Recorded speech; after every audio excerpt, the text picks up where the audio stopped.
Hello, everybody, and welcome to the preliminary analysis of CAT 24 evening slot. In this analysis, we will look at the CAT 24 evening slot based on the initial inputs coming in from the students who have taken the CAT exam in the third slot today. Now, we have information about the first two slots, and as most of you know by now, the news pouring in about those two slots is that the exam overall seems to be slightly on the easier side compared to CAT 23. However, let's look at the inputs coming in from the evening slot and see if these match up with the inputs coming that we have received about the first two slots. Now, let's first look at the exam pattern. Now, as a big surprise that the CAT authorities gave us this year, the overall number of questions went up to 68 from 66. Now, this 22 questions in DALR that you see is different from the 20 questions in DALR in CAT 21, 22, and 23. Now, that thankfully is the only surprise that we have seen in CAT 24 so far in all the three slots, just that the increment of these two questions is the only surprise. Other than that, there is no major surprise in terms of the overall difficulty level or patterns or question distribution, question types, topic coverage. Nowhere has there been a significant or a significant surprise or a shock factor that the CAT has thrown at the students this year. So we should be thankful to the CAT authorities for that. That also, therefore, as I've said earlier, that the inputs flowing in from the first two slots is that the exam overall is at a slightly easier level compared to the last year.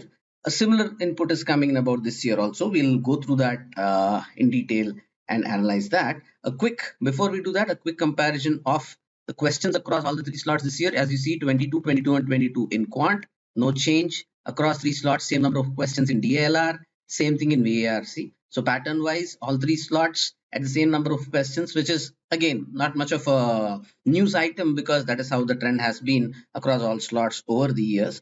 But just that there is a 2 question increment in DLR. That is the takeaway from this slide. So let's now do a deep dive into the difficulty level section wise. Now, in doing that, let's start off with the first section, VARC. Now let's start off with RCs. And before we do that, it's again not a surprise, so to say, but a slight variation in terms of how the questions have been presented to students. So far in the CATs, all RC questions were coming at the beginning, followed by VA questions at the end. Now this year, what has been observed across the three slots is that is not the case. The VA questions are interspersed between RC passages. So you could start with a VA question, then there comes an RC passage, then there could be a VA question, or followed by an RC passage and later on with a VA question. So that way, the question selection, so to say, for those of you who had a strategy of doing RC first and VA later, or VA first and RC later, you had to kind of navigate between questions to reach the kind of questions that you would want to attempt. So that is a slight difference in terms of overall test taking, which is not a major issue, so to say, because navigation does not take too much of time. So just that it has been an observed difference between the earlier CATs and this year's CAT. So that's one difference. But overall, talking about the difficulty level, let's start off with the readability of RC passages. Now, as far as readability goes, as has been observed in the first two slots, the passages this year are easier in terms of readability overall, again compared to last year. Last year passages were kind of tough nuts to crack compared to this year's passages, which are not too vocab heavy, but for maybe a couple of words that were seen in slot 2. Other than that, vocab did not kind of trouble people.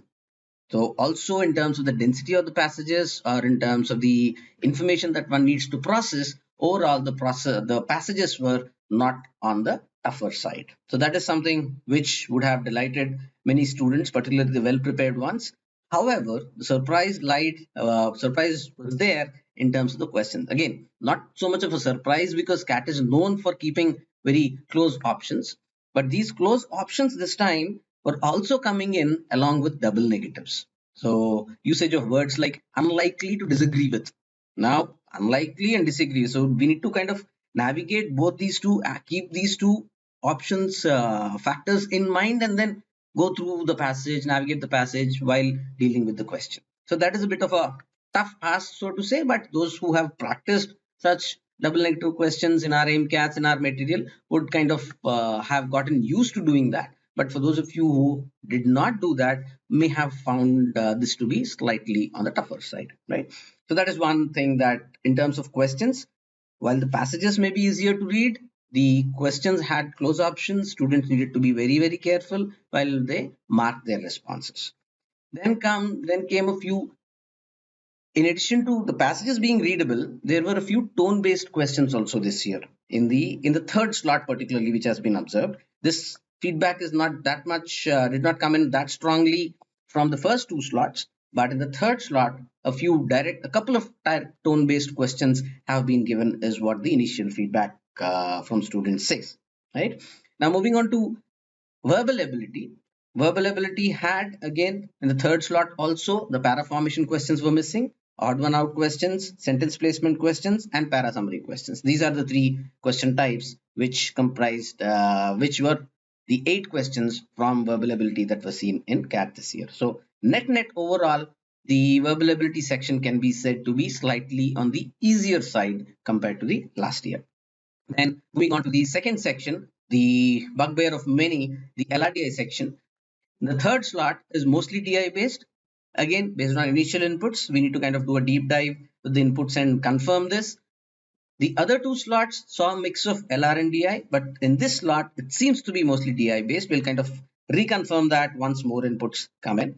And overall, it says that there are a couple of doable sets. Very doable sets is what the initial feedback says, and one of those doable sets is a calculation based set. And the feedback says that this, if a calculator is used to do this set is a must attempt, easy to attempt kind of a set.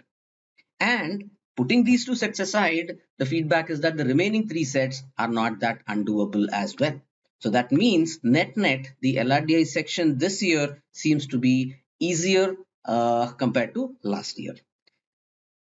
And the good thing is that both the sets, the doable sets, seems to be the 5 question sets. Now, where did this 5?